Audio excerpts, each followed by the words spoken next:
Mano koro e kama in jadak kawuok nadhi dala nadhi Sega. Alright. Ambira dhi Malimbe kamosogi lakini alok Sega. Koro gimoro kaka dhot uluongo nang'o kocha? Omera Alan Thigo, ing'e Alan Thigo? Alan Thigo. Rind Thigo. Rind Thigo kaya. Erokamano ahinya Jaka Black. An iluonga ni Joey Raymond wuon Nyakach. Nyakach iluongo no Wangori.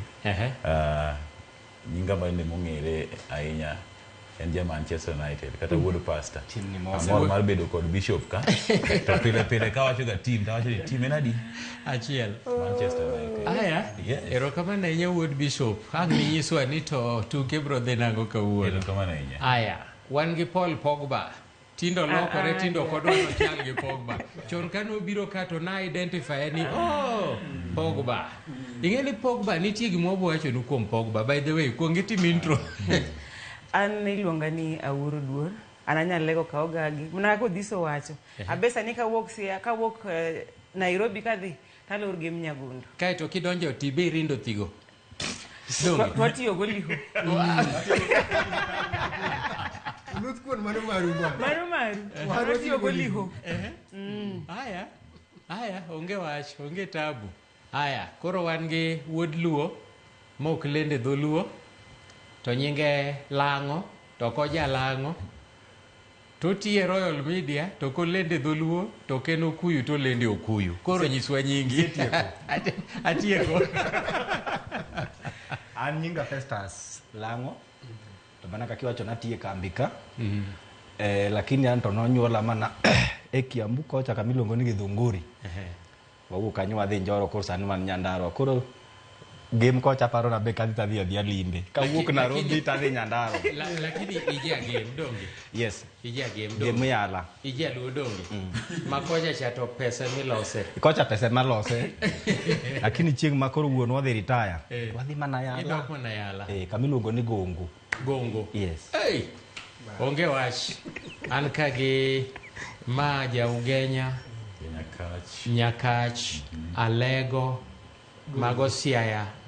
Koro Kisumu gin ariyo gi Siaya adek. Iko sawa.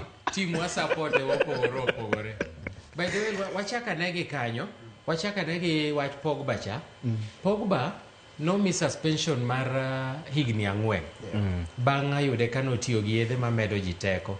Lakini nyoro riwruok matayo tuke mag adhula e piny Italia opunguza ne nyaka 18 months kende.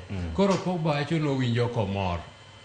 Nikech drip mare mar go opira ne rumo. Koro yiene ni chakre Januar onya chako gora ko gi Juventus kaeto dwe mar 3 koro nyalo tugo. Wachak gi kanyo monde kaeto wadhi. Be nitiere kaka iniwuon ko mi kuma kamano mobedo reduce Odhis? En gima duong' kabisa ne ngima adhula mar Pogba kaka jatugo. Apani nitie sulwe mapod rieny iye mar weche tuke gi nikech kata kaka nomiye kum Juventus ne oko wite oko. Ming'e ni ochalo ma kaka jatugo moyudo hinyruok. Nitie kaka inyalo bedo ni hinyri lakini tim ok bi witi oko. Orak mari pod nitie gi tim no endo nyaka chieng' no rum. Koro pod gichuli achula. Koro mano e hawi ma Pogba ne nitiego ka pod nitie Juventus. Koro ka dwe mar 3 kamae wanyalo yudo thuolo matugo. Nitie time ma pod nyalo benefit. Koro Awuorin mani kopo hairstyle mar Pogba.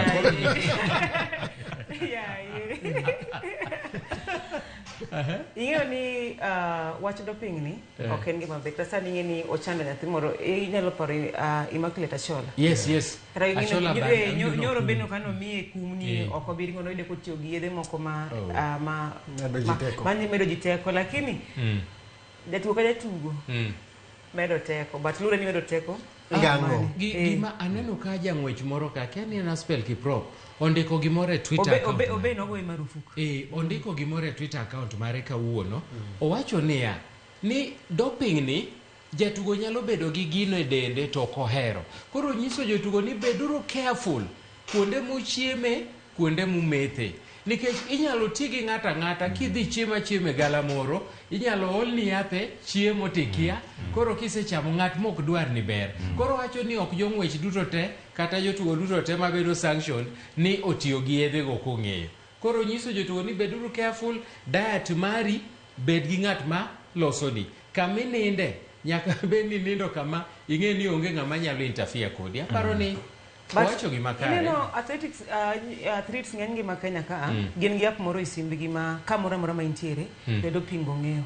Ma kiwacho ni onego bed ni donjo saa 4 ka saa 4 oyudi oko mano nyaka indik report gomiyo chiemo na budho kodgi kar gi ji abich kama kila mtu mani simbe 24/7 ifil in kanye nikech anytime ma indiko gimoro ni tikawe ni timo doctor ihepo. In fact waluongo ni whereabout ihepo. Koro idwaro ni sama kama ipenji kise wacho ni saa 10 adhi udai yot kionge yot mano weche moko okay. Festus watieka ne wach Pogba kaito wadhi mbele. An aparo ni kare na wrong move nikech kapo ni gidwa tiyo ni gidwa gore gi doping in sports completely. Ang'o mi yudo ng'ato gi mistake timiye 4 years kai kendi bet matindo reduced to 18 months. So aparo as much as ni odhi miyo ng'ane ni omiyo Pogba another life mar miye hope no nyalo go adhula after in the next 3 months. But in terms of goyo doping okane ka gima gitimo gima ber. Aparo ni no appeal ing'eni nyalo appeal magineni no kitimo gino deliberately samoro kaki argue your case ginyalo neno ni gini samoro no beda okay nitie kata yedhe moko miwacho ni nyalo tiyogo to kotim sampling to golo ni tiyo gi yedhe ka koro samoro nitie kaka argue case mare dong kata Kenya ka iyudo ng'e kabisa ni Milton onego ng'ato to pod Milton podwa dhi argue his case neno kunoneko lakini pod still mano tiyo go ranyisi nikech an pesa okato Milton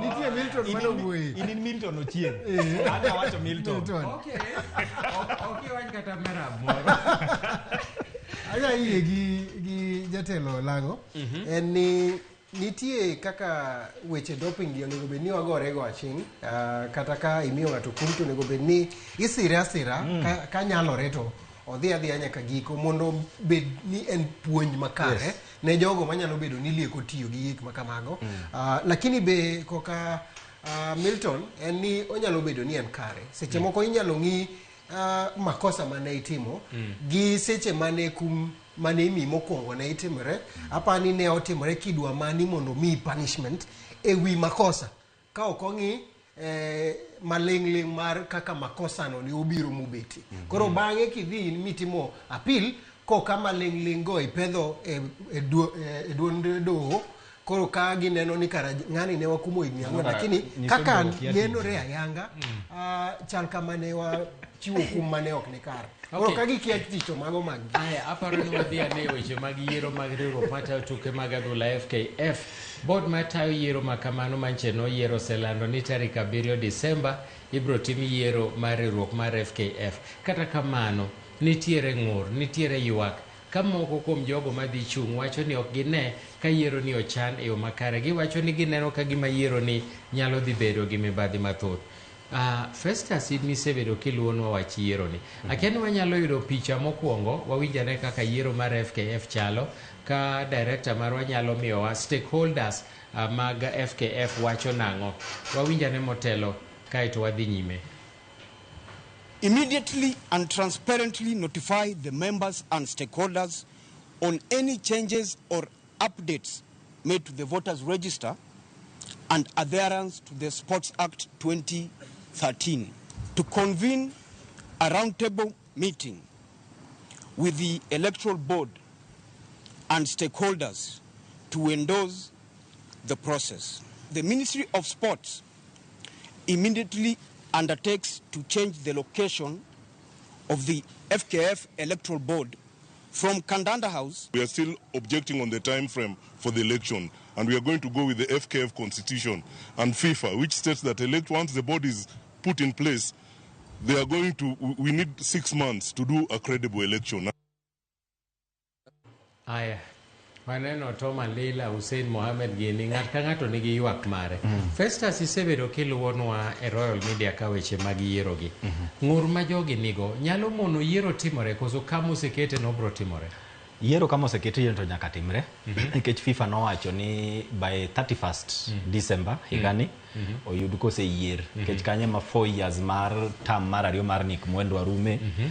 To ingen FIFA nowacho ni sheria mag Kenya ema gibe giluwo as long as nigi statute mag FIFA. Statute margi no duong' molo law of the land mano constitution mar Kenya. Koro kaka nokete no by 31st of December nyaka bed ni yiero osetimre. Lakini koro kakina no kantie development madhi ka ichiwo every day. The other day one no Ken Kempes nyoro waneno ka kore joma luongre ni football stakeholders akina Hussein Tom Malila giri to mago joma dhi chung FKF president. Gin giwacho ni kulingana gi sheria mag pacho ka samichwe board mare ma oversee election cha gikamidhi yierie onego bed 6 months. To king'yo kamano chwe board masani kamidhi yierie 6 months poko chopo. Koro giwacho ni mano en tok chik. Odhi opposite gi sheria moket. Koro king'iyo kulingana kaka jogi dhi kang'ur tero cases e court ineno ka gima election no nyalo drag. Nikech be king'iyo ng'ur magino maduong' en kaka wanyalo bet gi IBC. IBC odak State House. To samoro ng'ama ni State House no kata koko chung tineno nitie ng'ama odhiro.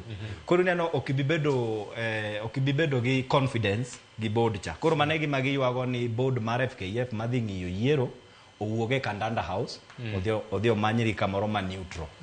Of which manot asiro gi lwedo onego many ni board no kama neutral nikech koro idhi oversee election to iwacho ni candidate president masani mawuok en gi candidate to kama bende udhi timo na en gi access. Yes. Koro neno mano kelo ng'ur but aparo the other week Murkomen ne ni e parliament bunge bo penje ni ere kaka board madhi oversee election odak or operate office kuma president masani nitie. But nowacho ni en obotemo juu chini ohakikisha ni board no yude ni kamoro ma neutral kata ken office moro ma sirikal giti kanyo. So kapok mano timre aparo stakeholders mag football kose joma dhi laro komar FKF bo dhia nyime kagolo ng'ur margi. Okay, Mike, inyalo wacha ng'e wach ywaruok mar yiero ni nikech yiero ni en gima osechwal mbele ding'eny ok ma kende. Makoro kokalo ka to FIFA nyalo sanction Kenya. Mano gima nadhi wacho ni wachimore gi kum mar FIFA kendo aching to ok en kama onego bed ni wachope nikech waseneno kama nyocha wae. Ok en dweche mang'eny mokalo kane wan e bwo kum mane both komio okwa participate in international tournaments kaka Harambee Stars manyocha participating. Lakini machielo en ni kaka Lang'o wache chik wacho ni bang' board no mondo mi olosi onego bed ni wantie gi dweche 6 ei dweche 6 go ema onego bed ni yiero beti. Yes. Ok ni chik owacho ni onego bed ni watimo yiero bang' dweche 6. Apani emomiyo board no bedo gi cher mar uchwe dwe mar 9 that is 3 months or 4 months. Ineno emomiyo gin gi cher mar dhi nyime gi chenro mar within 6 months within okni after emomiyo FIFA be oketonwa ni koro obeda by tarik 31 December nikech mano to bo dhi kare gi tam mar ariyo Mwendwa. Koro ok gibidhi tok chik mar FIFA ong'eyo ni board no nitie gi kinde maromo kata obedo ni ok gin dweche 6. Koro aneno kaka stakeholders gibe gidhi kelo ng'ikruok e chenro gi eki nikech ka ging'eyo ang'eya ni onego bed ni wang'iyo 6 months ni to then ok wadhi bedo gi yiero. Mar ariyo bang' bedo ni ok wan gi yiero wabo bedo ni wachimore gi kum mar FIFA. Koro dine bed ni an ayie kod gi ndiyo ni onego bed ni ne waloso board chon kapok ne ok wachimo tarik 31 December. Lakini koro joluo wacho ni donge. Koro osetimore. Waloso board late lakini pod wantie within timeline. Ineno koro weche mag yiero gi kata obedo ni board ni olos late wadhi nyime watim elections lakini mayie kod gi ni onego bed ni loko to en mara ja IEBC bedo State House kaka Lang'o wacho. Mano tanya yie kod nikech Milton ni koro ateri e doho lakini judge to en owadwa maduong'. Koro ing'e ni bedo ni matek. Bura maloyi aloya kapo kwa jini. Kata dwa chamo gwend fry pile pile tachamo imiye hata ibitimna kama. Koro mano gima timore. Lakini gin kare gikelo ngima e chenro duto mar dwaro jatelo manyien mar FKF. Raymond. Hero kama na inya Jaka Black. Bese mingo wago yie. Decibels. Hero kama na inya mokwongo nyaka wayiere ni yiere dhi tim. Nikech mokwongo ne magi duto ne nitiere ywaruok whether yiero ne dhi bet kata ne onge to gikone to ne giduogi yiere. Sani noseyier komiti mar ji 5 madhi tayo wechego mag yiero kendo ne giyiere ma gipuodho komiti no. Mana koka noyo gik ma jogo wacho. Ing'eni samoro janeno kata ng'ama luwo paw tuke samoro penjore to yiero ni timo nang'o nikech giwinjo ni yiero FKI yiero. Jaka Black apani an we akawe gi ango mar nyiso neno marwa kata marwa kaka yiero ni dhi tim nikech nitiere gik miluongo ni kiani branches kia delegates kiani koro ng'ini gin giwinjo ni nitiere yiero mar FKF titime nang'o. Mokwongo nitiere gimiluongo ni branches gi e counties. Koro branches gin 47 lakini yiero mar FKF gin 48 nikech branch achiel opog diriyo.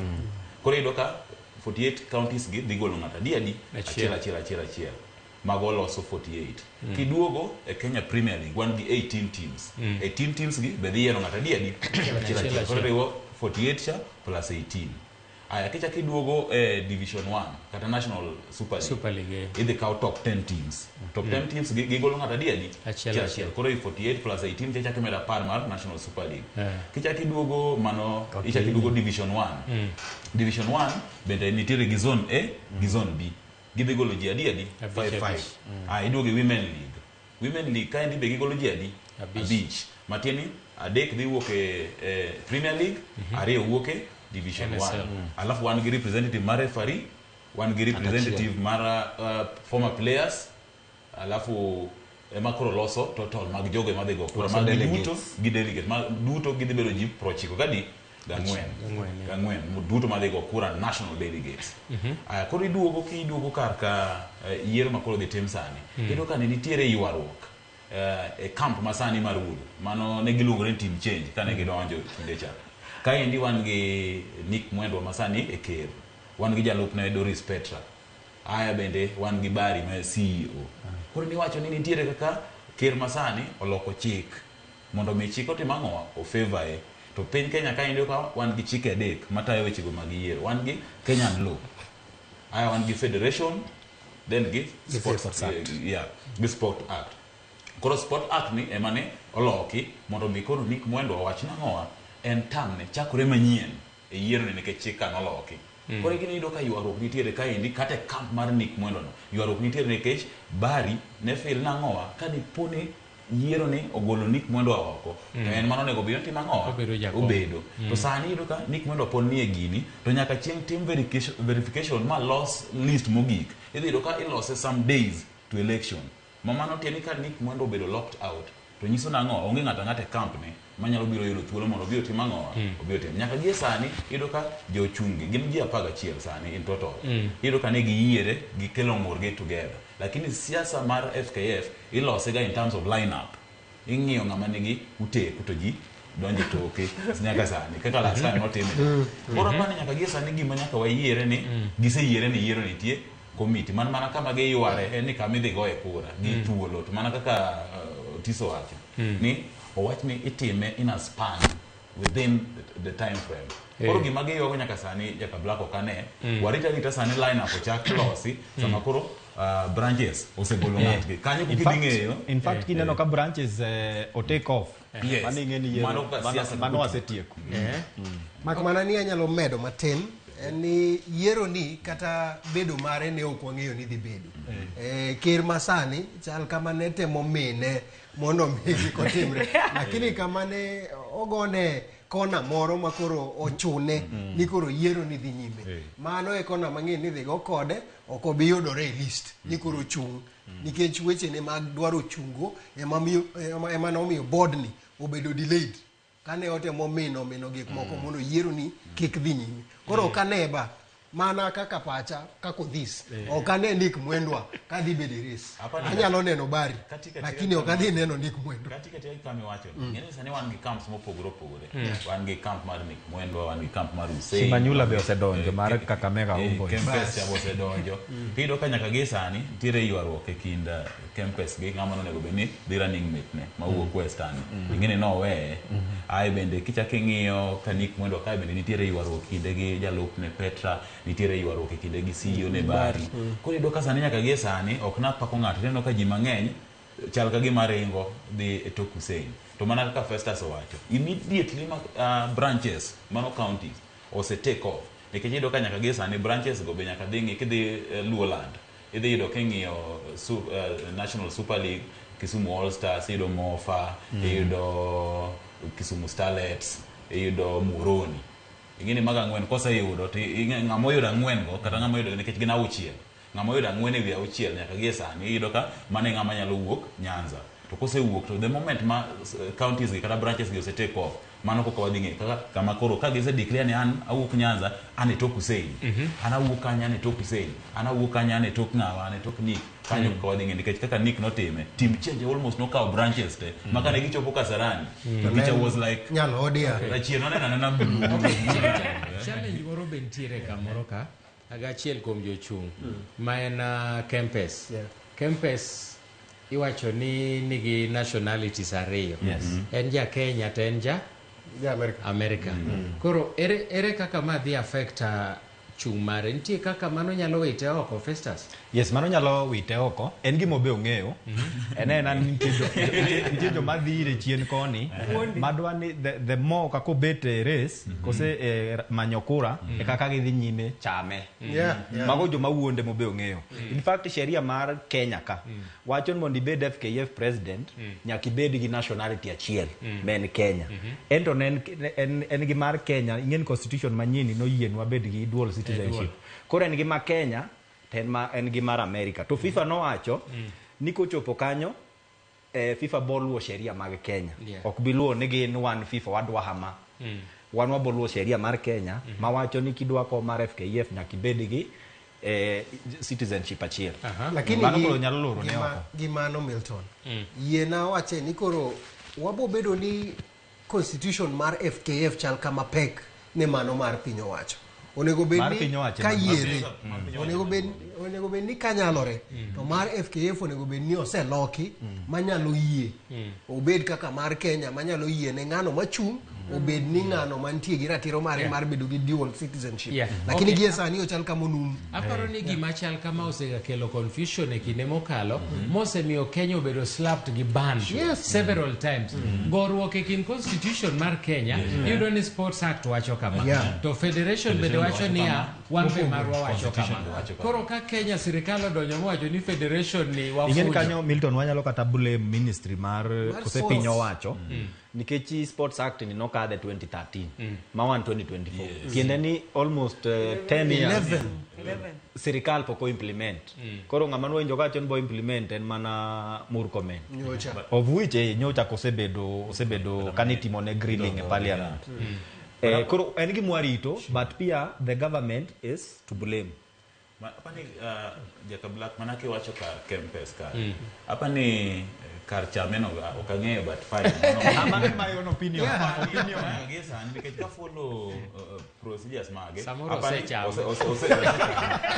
nyaka gesa ni Kempes be wang'o seepo nikech ineno ka nyaka gesa ni anango mano nego beni bedo running mate ne no seweyo alafu favorite representative ne Manyanza ma kata ma county ma Kaduo ne no how Jobita manyaka gesa no se drop Jobita or replace go Chiel ino nyaka sani kora pani magi indications ni huenda odiwuok but omanyo soft exit nikech kama se drop running mate ne to representative ne Manyanza Jobita bo se drop gik makamano kora iro ka gik ma happen e camps gi ate moluwo gi kinly mondo mi narrow down mondo chieng' moro kata ka koro amba iro machamo to Festus bro yiso kaka kichamo Mairi siasa Milton siasa kichamo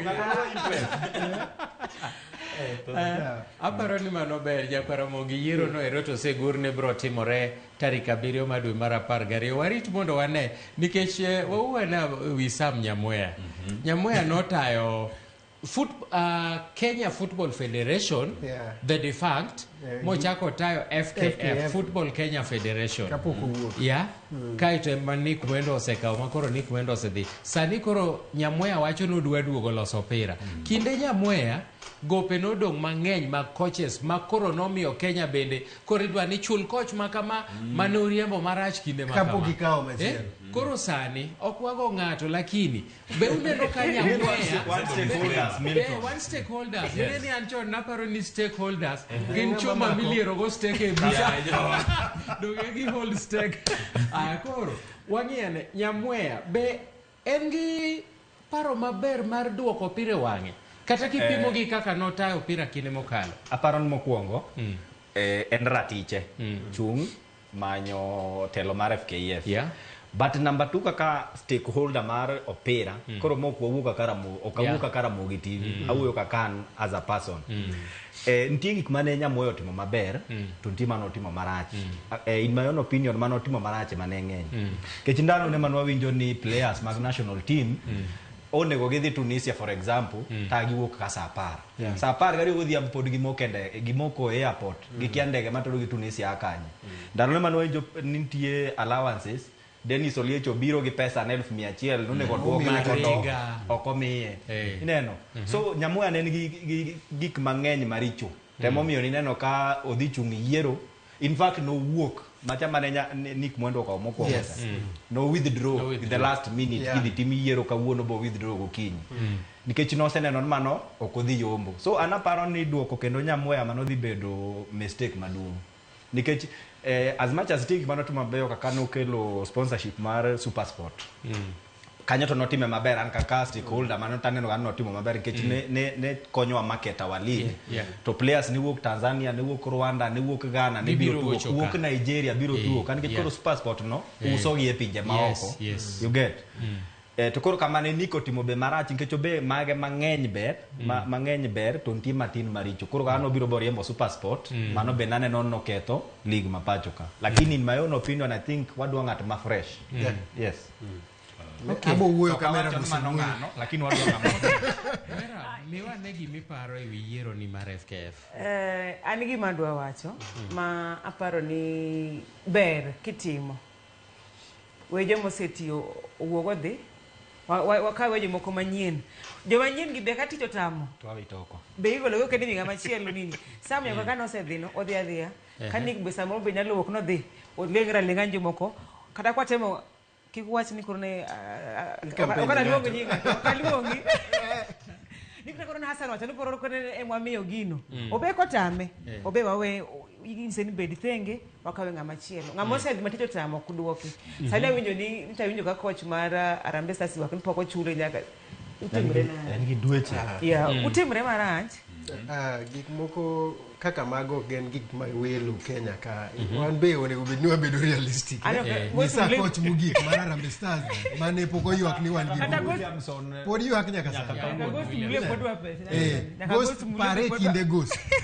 Wacha dira gik moko kaka mago gen gik manyien ahinya to kwa wach ni gin gik maber. Onego bed ni gik makamago ema some of these campaign pledges nyisowa kaka bro address ka owuok kuom elections no lakini gimoro momiya nyiero en ni aneno ka jaduong' Nyamweya be ochung' gi jowetene kanyo ni koro gin be giywak e wi time frame mar elections to en owuon nopuodho board no to kane pok oyier Nick Mwendwa board no Nyamweya ne en yani lweny ma akanya ka Timbuktu kane pok olos board no endo mondo ne oyier Nick Mwendwa ka waparo maber koro en gima miyo ng'ato nyiero kabisa ni koro sani Nyamweya be ywak e wi time frame mar re-election gik moko nyalo miyo siasa gigolil kamoro amora wach Nyamweya hapa ni Nyamweya be nyaka wamiye credit kama notimo Nyamweya nokelo Supersport to ido ka donjo Nick emoketho Supersport kane nitiere ywaruok between 18 team league gi 16 moriembo modhi ai ido ka nyaka sani bende tok kata ma Nick Mwendo oserem ino dugo tiyo matek mar Shabana oduge liga nikech ido ka en gi Shabana at kabisa odhi motimo influence kabisa tapani na gesa ni management mar opira pacho kae apani nyaka gie sani ok yo marach but nitie kaka oseinge nikech gini bende apani pesa songi kanyo maber tok ma delegates oseyier ni koro ok en about policies odhi bet about mane chane manyalo wuotho e Kenya mzima koro apani kwang'iyo policies magi gichal nikech gite gidwaro mondo Kenya odhi e World Cup gima mago chuo jotugo to kaka gitero gine koro apani nyaka sani jachung' moro bende osewacho ni gimodwaro sani maber en timo gimiluongo ni commercialized football mondo jatugo oyuti ko kuom talent mare apani mane gima wadhi timo sani nikech kinde moko nowacho ni ko commercialized to biro kelo chuch moko mang'eny moko mag go punda nini gang'o gini go to apani nyaka gie sani bende Festus wanyalo wacho ni Sport Act bende kane gi amende ne ok gilose mageng'o fuok wechego mag betting ko nitiere fuok mang'eny ahinya but awanyalo nyaka gie sani Nyamweya ok apar ka en gi mbi ahinya ma nyalo kelo delegates 94 kamoro achiel mondo mi ochako win election we wish well lakini opek nitie jok moko manigi mbi ma negative bas nyaka mongi mago ne gin